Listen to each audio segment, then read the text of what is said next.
भाजप प्रवक्ते आरती साठे न्यायाधीश बनल्याचा रोहित पवारांनी आरोप केलाय। भाजपचे माध्यम प्रमुख नवनाथ बन यांनी रोहित पवारांच्या आरोपांना उत्तर दिलं आहे। आरती साठेंनी न्यायाधीश बनण्यापूर्वी भाजपच्या प्रवक्तेपदाचा राजीनामा दिल्याचा खुलासा त्यांनी केलाय।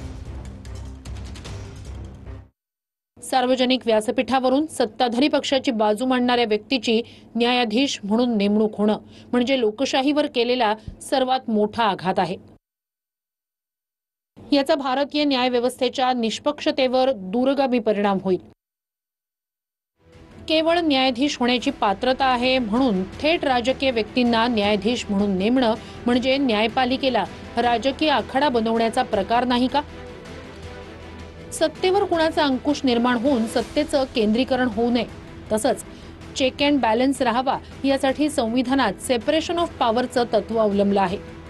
राजकीय प्रवक्त्याची न्यायाधीशपदी नियुक्ती म्हणजे सेपरेशन ऑफ पॉवरच्या तत्वाला आणि पर्यायानं संविधानाला हरताळ फासण्याचा हा प्रयत्न नाही का? रोहित पवार, आमदार, राष्ट्रवादी, शरद पवार पक्ष।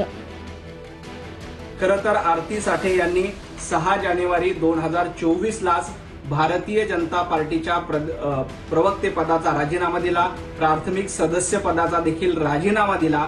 तरीही खोट्या हव्यासापोटी रोहित पवार अशा पद्धतीचे आरोप केले।